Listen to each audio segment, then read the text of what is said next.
সালামু আলাইকুম। আমি ডাক্তার সাদিকুল ইসলাম তালুকদার। আমি retired associate professor of pathology.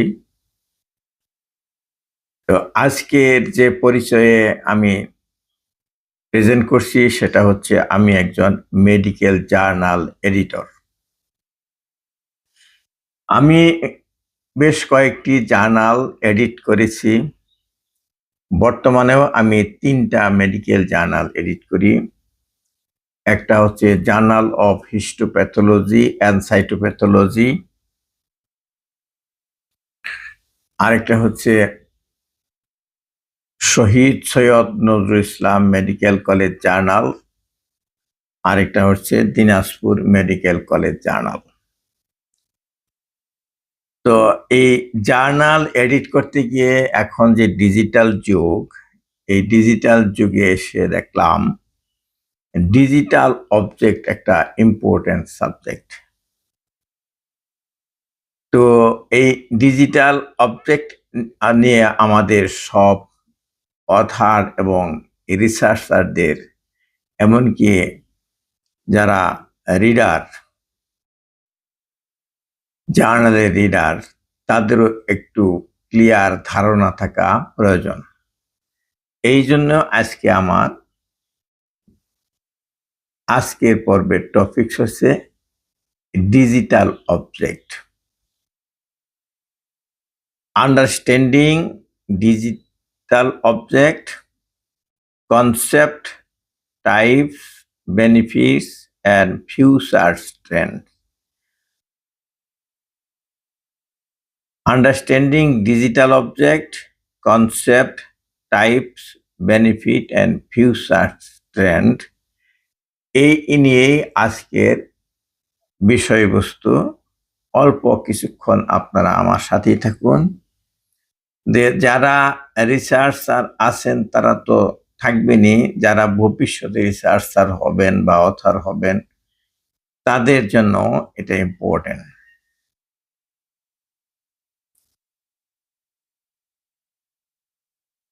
Slide number 2, learning objective. Define a digital object. At the end of this presentation, you can define a digital object. You will be able to identify different types of digital object. You will be able to recognize common examples of a digital object. You can understand the benefits of digital object. You can explain role in information management and discuss future trend. মানে আপনি যদি এই প্রেজেন্টেশনে attend করেন, আমার এই অল্প কিছুক্ষণের জন্য যে প্রেজেন্টেশন এটা আপনি দেখেন, তাহলে আপনি এই ডিজিটাল অবজেক্ট কি এটা ডিফাইন করতে পারবেন এবং ডিজিটাল অবজেক্ট কি কি আছে সেটা আইডেন্টিফাই করতে পারবেন এবং এক্সাম্পল দিতে পারবেন কোনটা কোনটা আপনার ডিজিটাল অবজেক্ট আর এর বেনিফিট কি ডিজিটাল অবজেক্ট এই ডিজিটাল যুগে, এইটাও আপনি বলতে পারবেন। আর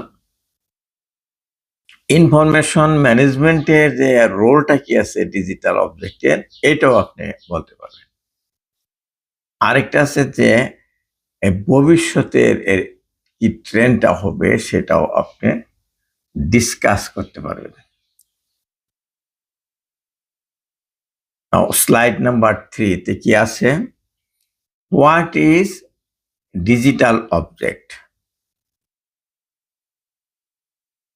প্রথমে আসতেছে হোয়াট ইজ ডিজিটাল অবজেক্ট।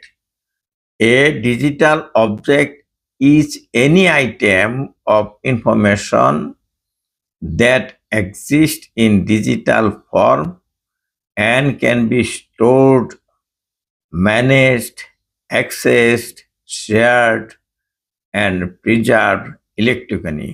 আবার বলছি, a digital object is any item of information that exists in digital form and can be stored, managed, accessed, shared, and preserved electronically. ব্যাখ্যা দিচ্ছি যে ডিজিটাল অবজেক্টের যে ডেফিনেশন দিলাম, এটাতে অনেক কথা আছে। ডিজিটাল অবজেক্টটা হলো ইনফরমেশন, এনি ইনফরমেশন যত আছে তার যে কোনো আইটেম, এবং এটা থাকবে ডিজিটাল ফর্মে থাকবে, এবং এটা স্টোর করা যাবে, এটা কোনো মিডিয়াতে স্টোর করা যাবে, এবং এটা ম্যানেজ করা যাবে এবং অ্যাক্সেস করা যাবে, এখানে প্রবেশ করা যাবে, এবং এটা আরেকজনের সাথে শেয়ার করা যাবে, এবং ইলেকট্রিক্যালি প্রিজার্ভ করা যাবে। আপনারা কিন্তু সবাই এটা সম্বন্ধে ওয়াকিবহাল আছেন যে এখনো কিন্তু আপনি যে শুনতেছেন, যারা দেখতেছেন, এটাও একটা ডিজিটাল অবজেক্ট। নেক্সট স্লাইড হলো স্লাইড নাম্বার 4। এখানে আছে component of a digital object. Components আর কন্টেন্ট, মেটাডাটা, আইডেন্টিফায়ার। ডিজিটাল অবজেক্টের কম্পোনেন্ট আছে। ডিজিটাল অবজেক্টের কম্পোনেন্ট হলো কি কি? কন্টেন্ট, এর একটা কন্টেন্ট থাকবে। যেমন আজকে আমি যে লেকচার দিচ্ছি, এর একটা কন্টেন্ট আছে। তো এইগুলি যে তৈরি করে তাকে বলে কন্টেন্ট ক্রিয়েটর। তাহলে এখন আমি যে কাজটা করেছি, এটা কিন্তু আমি একজন কন্টেন্ট ক্রিয়েটর হিসেবে করেছি। তাহলে এটা একটা কন্টেন্ট থাকবে ডিজিটাল অবজেক্টের, আর এইগুলি মেটাডাটা থাকবে। মেটাডাটা নিয়ে আমি গত ক্লাসে বলেছি, সেটা ডিটেলস সেটা দেখে নেন এর ইমিডিয়েট আগে, যেটা হোয়াট ইজ মেটাডাটা। আর এর একটা আইডেন্টিফায়ার থাকবে। আইডেন্টিফায়ার থাকবে এই ডিজিটাল অবজেক্টের চিনতে পারবো, খুঁজতে পারবো, বের করতে পারবো, তার একটা আইডেন্টিটি নাম্বার থাকবে। এটাই বলা হচ্ছে। নেক্সট স্লাইড হলো 5, নাম্বার 5। কি আছে এর মধ্যে? Types of digital object. তাহলে এই যে ডিজিটাল অবজেক্টের কি কি থাকে বলার পরে আমি বলতেছি যে টাইপস অফ ডিজিটাল অবজেক্ট, যেমন text base, image, audio, video এবং ডেটা। তাহলে ডিজিটাল অবজেক্ট টেক্সট আকারে থাকতে পারে, ডিজিটাল অবজেক্ট ইমেজ আকারে থাকতে পারে, ডিজিটাল অবজেক্ট অডিও আকারে থাকতে পারে, শুধু কথা শোনা যাবে, আর ভিডিও আকারে। এই যে আমি এখন যেটা ডেলিভার করছি, আপনি শুনতেছেন, দেখতেছেন, এটা হচ্ছে ভিডিও আকারে, এর সাথে অডিও আছে, আর আছে ডেটাবেজ আকারে থাকতে পারে। Next slide 6। More types of digital object. এতে আছে যেমন software, multimedia, web object, social media object. Software, multimedia, web object এবং সোশ্যাল মিডিয়া অবজেক্ট। দেখেন, এটা কিন্তু আপনারা জানেন সবাই এগুলি, কিন্তু এটা যে ডিজিটাল অবজেক্টের একটা টাইপ, এটা আমরা অনেকেই খেয়াল করি না। যেমন সফটওয়্যার, আমরা যে সফটওয়্যার দিয়ে কাজ করি ওইগুলি আর কি, MS ওয়ার্ড, পাওয়ার পয়েন্ট, এগুলি সফটওয়্যার, এগুলো ডিজিটাল অবজেক্ট। আবার মাল্টিমিডিয়া যেমন যে ভিডিও, অডিও, এগুলি। আর ওয়েব অবজেক্ট, ওয়েবসাইট, এটাও হলো অবজেক্ট। এবং সোশ্যাল মিডিয়া অবজেক্ট, আমাদের এই যে ফেসবুক, ইউটিউব, এই ইনস্টাগ্রাম, এইগুলি যে দেখতেছেন, এগুলো কিন্তু ডিজিটাল অবজেক্টের মধ্যে পড়ে। Next slide 7. The examples of digital object. এখন ওই যে বলছি যে আপনি যদি এই ক্লাসটা করেন শুনেন তাহলে ডিজিটাল অবজেক্ট কি কি আছে তাও জানতে পারবেন এবং এক্সাম্পল দিতে পারবেন। তো এক্সাম্পল যদি শুনতে চাই তাহলে কি হবে জানতে চাই হবে যেমন পিডিএফ, এই আমরা পিডিএফ ফাইল আমরা কম্পিউটারে রাখি, ইন্টারনেটে রাখি, পিডিএফ করে রাখি। তো এটাও একটা ডিজিটাল অবজেক্ট।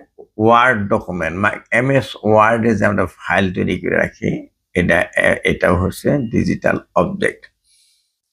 জেপিইজি ইমেজ, আমরা ছবি তুলে আমরা যে ফরম্যাটে জেপিইজি ফরম্যাটে তুলে রাখি এটাও হচ্ছে object. MP3 audio, MP4 video, spreadsheets, presentation, website, data sheet. দেখছেন আমরা কিন্তু এগুলি সবই জানি, কিন্তু এটা যে ডিজিটাল অবজেক্ট এইভাবে আমরা কোনো সময় চিন্তা করি না। এর মধ্যে আছে PDF file, word document, JPEG file, image file, MP3 audio file আর MP4 ভিডিও ফাইল, যেমন বিয়ের অনুষ্ঠানগুলো রেকর্ড করে রাখতেছে MP4 হিসাবে, এগুলোও কিন্তু ডিজিটাল অবজেক্ট। স্প্রেডশিট, ওই যে যারা অফিসে কাজ করেন স্প্রেডশিট নিয়ে, ওই এক্সেল দিয়ে কাজ করেন, স্প্রেডশিট তৈরি করেন, এটা। আরেকটা আছে প্রেজেন্টেশন। প্রেজেন্টেশন হচ্ছে পাওয়ার পয়েন্ট প্রেজেন্টেশন।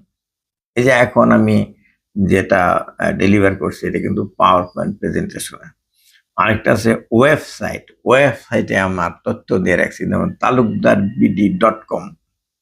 talukdarbd.com এ যে আমার অনেক কিছু তথ্য ওখানে দেওয়া আছে, ওইটাও একটা অবজেক্ট আমার। আরেকটা আছে data sheets, data sheet. Next slide 8। Digital object in medical research. Medical রিসার্চে কি কি ডিজিটাল অবজেক্ট আছে সে তারই এক। Research manuscript, journal article, histopathology image, clinical datasheet and medical video etcetera. তাহলে দেখেন আমি যেহেতু মেডিকেল জার্নাল এডিট করছি, বারবার ওই মেডিকেল জার্নালেরই এক্সাম্পল দেই। এইখানে কোনটা কোনটা ডিজিটাল অবজেক্ট সেটা হচ্ছে একটা হলো রিসার্চ ম্যানাস্ক্রিপ্ট। একজন অথার রিসার্চ করলো আর মেডিকেল সায়েন্সে কোনো একটা বিষয়ের উপরে রিসার্চ করে সে একটা পাণ্ডুলিপি তৈরি করলো, খসড়া ম্যানাস্ক্রিপ্ট তৈরি করলো, কিন্তু এটা পাবলিশড হয় নাই। তো এটা তার কাছে আছে ডিজিটাল ফর্মে, আছে ফাইল হিসাবে আছে। ওর মধ্যে ওই টাইটেল আছে, প্রথম একটা অ্যাপ্লিকেশন আছে, তারপর টাইটেল আছে, অথার কারা কারা তার সাথে ছিল, মানে প্রিন্সিপাল অথার, কো অথার, এই এই অ্যাবস্ট্রাক্ট, কিওয়ার্ড, এইগুলি খসড়া আকারে, মানে পাবলিকেশন আগে সে গুছিয়ে একটা ফাইল তৈরি করছে, MS ডক ফাইল, মানে ওয়ার্ড ফাইল তৈরি করে রাখছে। এইটা হচ্ছে ম্যানাস্ক্রিপ্ট। এই ম্যানাস্ক্রিপ্টটা হলো ডিজিটাল অবজেক্ট। তারপরে এটা আমার কাছে দিল, এডিটরের কাছে দিল, এডিটর এটা এডিট করে ওই আর্টিকেলকে ফরম্যাট করে এটা ডিজিটাল আর্টিকেল হিসাবে ওয়েবসাইটে দিয়ে দিল আর কি, বা পাবলিকেশনে ডাটাবেজ আছে সেখানে দিল। এটা হয়ে গেল জার্নাল আর্টিকেল হয়ে গেল। আমাদের যে জার্নাল আছে এই জার্নালগুলো কিন্তু আর্টিকেল আকারে ওয়েবসাইটে পাওয়া যাচ্ছে, তাহলে এটা হলো জার্নাল আর্টিকেল হয়ে গেল ম্যানাস্ক্রিপ্ট। আর এর মধ্যে হিস্টোপ্যাথোলজি স্লাইড থাকে, এটাও digital object. Clinical data sheet থাকে, মেডিকেল ভিডিও থাকে, সেগুলোর এই ডিজিটাল অবজেক্টের অন্তর্ভুক্ত। আর আছে Next slide 9. Role of metadata in digital object. Role of metadata in digital object. এতে আছে title, other, publication date, keywords, TOI, and other descriptive information. দেখেন যে ডিজিটাল অবজেক্টে থাকে মেটাডাটা। মেটাডাটা কোনগুলি?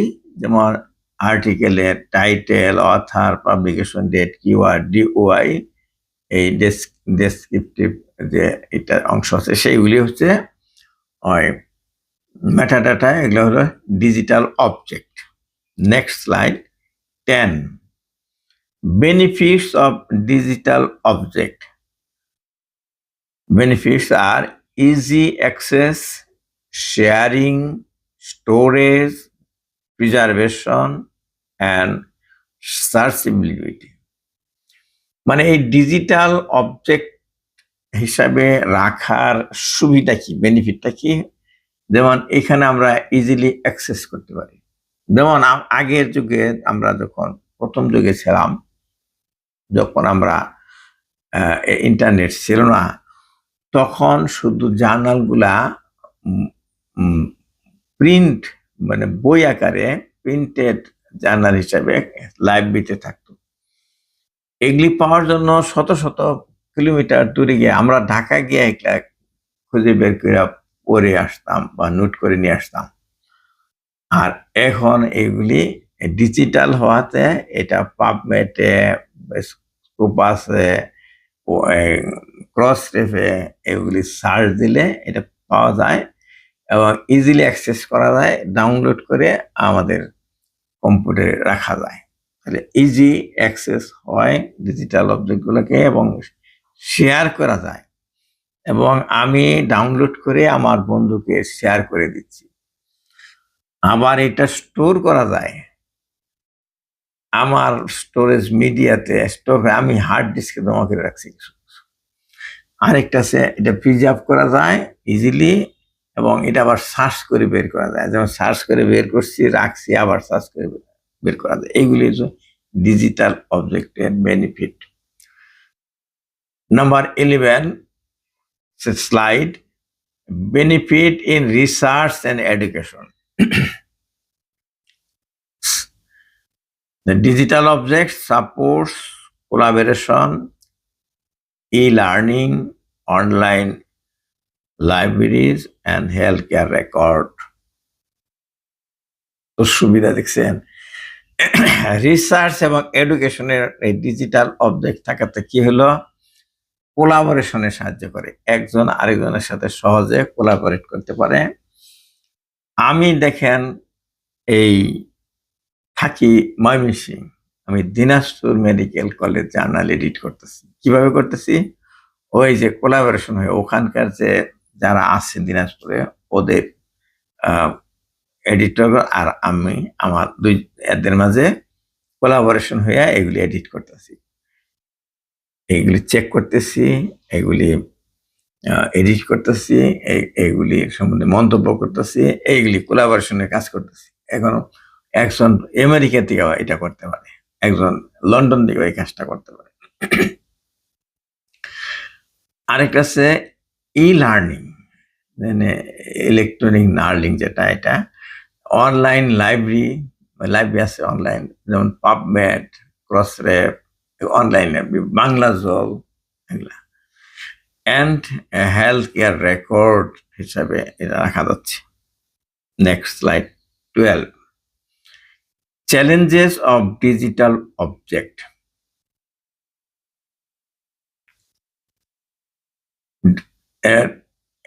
কি আছে? Preservation risk, security concern, copyright issue, and data quality. তাহলে যেমন বেনিফিট আছে, এর চ্যালেঞ্জও আছে, ডিমেরিটসও আছে। যেমন এটা যে প্রিজার্ভ করলাম, রিস্ক হয়ে গেল, হঠাৎ করে এর মধ্যে ভাইরাস ঢুকে গেল বা ডিলিট হয়ে গেল। এগুলো আর খুঁজে পাচ্ছি না, অন্য কোথায় আছে তাও জানা যাচ্ছে না। এটা বিরাট একটা রিস্ক। আর একটা সিকিউরিটি কনসার্ন, এটা ফাঁস হয়ে যেতে পারে। গোপন জিনিস আমি রাখলাম, লিক হয়ে গেল। আর আমরা শুনছি না উইকিলিক্স, সে গোপন তথ্য সব ফাঁস করে ফেলছে। কিভাবে নিছে আমরা কেউ জানি না, এবং এরা ছাড়তেছে। এরা সিকিউরিটি কনসার্ন, কপিরাইট ইস্যু আসে। একজনের তা চুরি করে কপি করে আরেকজনের চালাই দিল, কপিরাইট ইস্যু। এমনকি এখন বর্তমানে আরেকটা শুরু হয়েছে, কপিরাইটটা আমরা ধরতে পারি অনেকদিন আগে দিয়ে আসছে, কিন্তু নতুন আরেকটা যন্ত্রণা শুরু হয়েছে। মানে সে রিসার্চার নিজে লেখেই নেই, পুরাপুরি এআই কে বলে দিছে, এআই একটা রিসার্চ আর্টিকেল লিখে দিছে। এবং এটাও ধরা যাচ্ছে এখন। সব সফটওয়্যার ধরতে পারে না, আমার কাছে যে সফটওয়্যার আছে সেটা ধরতে পারে। আমার কাছে যখন দেয় আমি বলে দিই এটা তো এআই দিয়ে লিখছেন, তখন চুপ হয়ে যায়। মানে এটা করলে পরে, টেস্ট করলে পরে লেখা ওঠে এআই রিটেন। আর নিজে লেখলে, মানুষে লেখলে বলে হিউম্যান রিটেন। খেয়াল করছেন? যেমন বিপদ আছে সেরকম বিপদ থেকে রক্ষা পাওয়ার মিডিয়া আছে। Next slide 13, digital object identifier, DOI, digital object identifier is permanent identifiers. DOI are permanent identifiers that support reliable citation and discovery.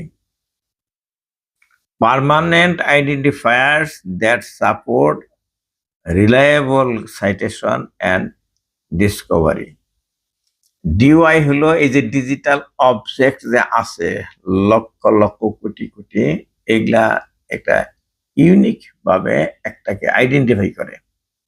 একটা নাম্বার দিয়ে, আইডেন্টিফাইং নাম্বার থাকে, সেই নাম্বার দিয়ে আমরা এটাকে আইডেন্টিফাই করতে। যেমন আমার একটা আর্টিকেল এবার পাবলিশড হলো, তো এখানে ধরুন যে আরো এই ধরনের আর্টিকেল আরো পৃথিবীতে আছে, কিন্তু আমার এই আর্টিকেলের একটা DOI নাম্বার থাকে। এইটাই আমি দাবি করব এটা আমার। এই আইডেন্টিফাইং নাম্বার যেটাতে আছে ওইটা আমার। এই যে এই ডিজিটাল অবজেক্ট আইডেন্টিফাই নাম্বার দেওয়া যায় প্রত্যেকটা ডিজিটাল অবজেক্টকে, এবং এটা রেজিস্ট্রেশন করতে হয়। রেজিস্ট্রেশন হয়ে গেলে ওই নাম্বারে আর কোনো আইডেন্টিফায়ার থাকবে না। আমরা করি কি, জার্নাল এডিট করে পাবলিশ করার আগেই একটা নাম্বার দেই। এই নাম্বারটা আমরা DOI ফাউন্ডেশন আছে, যে DOI ফাউন্ডেশনের রেজিস্ট্রেশন করে নেই। আর এই নাম্বারে আর কোনো আর্টিকেল পাবলিশ হবে না, শুধু আমি যেটা দিচ্ছি ওইটাই। Next slide 14, future of digital object. এই যে ডিজিটাল অবজেক্ট নিয়ে এত হইচই করতেছে, ভবিষ্যৎ কি আর? AI, big data, cloud computing, blockchain and digital preservation. ভবিষ্যতে এই ডিজিটাল অবজেক্ট বেশি থাকা মানে কি? মানে আর্টিফিশিয়াল ইন্টেলিজেন্স। যেটা আর্টিফিশিয়াল ইন্টেলিজেন্স নিজস্ব কোনো বুদ্ধি নেই। ওই আমি যেটা চাবো, সে ওই ডিজিটাল অবজেক্ট সারা বিশ্বের যে নেটওয়ার্ক আছে সেখান থেকে সে তুলে নিয়ে আসবো। যেমন আমি গতকাল আমাদের এলাকায় একটা ছোট জলপ্রপাত আছে, আমি এই সম্বন্ধে আমি এআই কে একটা প্রম্পট দিলাম যে এই ছোট জলপ্রপাত সম্বন্ধে আমাকে তথ্য দিন। তো এআই বলতেছে যে এই ছোট জলপ্রপাত নিয়ে তেমন তথ্য পাওয়া গেল না। দেখেন, সারা বিশ্ব খুঁজে ফেলছে সে, যেহেতু এটা নতুন। এই জলপ্রপাত নিয়ে কেউ ডিজিটাল কোনো আর্টিকেল লেখেনি। ডিজিটাল আর্টিকেল লিখে যে ইন্টারনেটে দিবে সেটা কেউ দেয়নি। তো তখন আমি তথ্য নেওয়া শুরু করেছি এলাকার মানুষের কাছে, যারা ওখানে থাকে, যারা যায়। আমি অর্ধেক কিন্তু লিখে ফেলছি, একটা আর্টিকেল লিখে ফেলছি। এটা আমি আমার ফেসবুকে দিব, আমার ওয়েবসাইটে দিব। তখন কিন্তু এআই এটা বলতে পারবে, ওই আমার তথ্য নিয়ে আমাকে দিবে। আমি একবার বলছি যে প্রম্পট দিছি যে বড় পাড়া সম্বন্ধে আমাকে কিছু তথ্য দিন। এখন যে তথ্য দিল, যে আমি যে ফ্রিকুয়েন্টলি আমার গ্রাম সম্বন্ধে আমি ফেসবুকে স্ট্যাটাস দিই, এইগুলি থেকেই দেখা যায় তথ্য নিচ্ছে। এবং কি বলছে ওখানে একটা বাগান আছে, সেখানে আনাই গোটার চাষ করছে। মানে আনাই গোটা আমি চাষ করছি, এটা আমার তথ্যে আছে, অন্য কেউ এটা লেখে নাই, জানে সবাই। কিন্তু আমি যে তথ্য দিছি, দেখলাম যে আমার তথ্য নিয়ে নিয়েই সে একটা দিছে, এবং বলছে ওখানে যেতে হলে ময়মনসিংহ থেকে যেতে হয়। আসলে তো তা না, ওখানে যেহেতু আমি ওই ভিডিও করতে করতে বড় চড়ে গেছি, সেটাই আছে। তাহলে এই এআই এআই গড়ে জন্য সুবিধা হবে, যত ডিজিটাল অবজেক্ট থাকবে তত এআই তথ্য দিতে পারবে বেশি বেশি নিখুঁতভাবে। তো ক্লাউড কম্পিউটিং, ব্লকচেন, এগুলি সব তৈরি হবে, ডিজিটাল প্রিজার্ভেশন হবে এগুলি। Slide number 15, emerging trend. Emerging trend হলো যে smart digital object, linked data, repositories and digital twins. এইগুলি হলো এমার্জিং ট্রেন্ড। এগুলি নিয়ে আমরা বেশি বেশি পড়তে থাকি। অনেকক্ষণ হয়ে গেল, প্রায় শেষ করতে হবো আমার।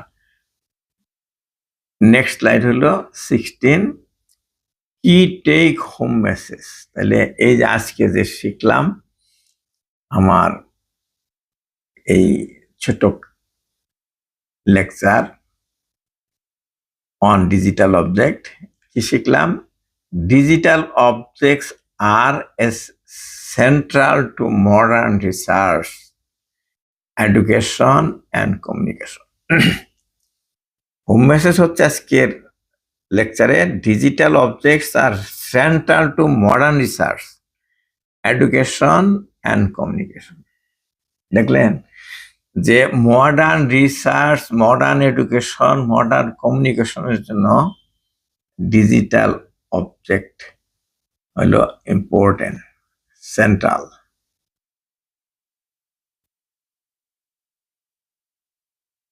Last slide. Thank you everyone. আপনারা যারা আমার এই ভিডিওটা দেখলেন, শুনলেন ধৈর্য ধরে, সবাইকে ধন্যবাদ দিচ্ছি। এখন কোশ্চেন এবং ডিসকাশনের পালা। যেহেতু এটা ওপেন লাইভ ভিডিও না, এটা রেকর্ডেড ভিডিও, আপনাদের কাছে সাবমিট করলাম। আপনারা এর কমেন্ট বক্সে কোশ্চেন করুন, ডিসকাস করুন। তথ্যে কোনো ভুল থাকলে আমাকে নোটিশ করুন, তাহলে আমার এই ছোট লেকচারটা, আমার এই প্রয়াসটা সাকসেসফুল হবে।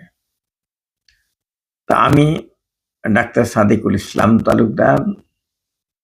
আমি মূলত পেশায় ডাক্তার, প্র্যাকটিসে আমি প্যাথোলজিস্ট, প্যাথোলজির টিচার ছিলাম 28 বছর মেডিকেল কলেজের বিভাগীয় প্রধান অফ প্যাথোলজি ময়মনসিংহ থেকে আমি রিটায়ার্ড করেছি, তাও 6 বছর। তারপর আমি প্রাইভেট মেডিকেল কলেজ হাসপাতালে সিনিয়র কনসালটেন্ট এবং হেড অফ হাসপাতাল প্যাথোলজি। কিন্তু আমি এই ডিজিটাল জগতে কিছুটা বিচরণ করি। আপনারা লক্ষ্য করছেন আমি একজন মেডিকেল জার্নাল এডিটর। আমার কাছে মনে হলো যে আমি যতটুকু জানি সেটুকু আপনাদের কাছে শেয়ার করি, এর চেয়ে আরো ভাস্ট নলেজ আছে, আপনারা দেখে নেবেন। এই বলে শেষ করছি। সবাইকে বলবো আপনাদের যারা এই বিষয়ের উপর যারা মনে করবেন যে জানা উচিত, তাদের কাছে শেয়ার করে দিন। আমার এই ভিডিওটি শেয়ার বাটনে ক্লিক করে, আর যারা সাবস্ক্রাইব করুন নাই আমার চ্যানেল, তারা সাবস্ক্রাইব করুন। যারা ফলো আর হন নাই আমার ফেসবুক পেজে, তারা ফলো করে দিন। আল্লাহ হাফেজ।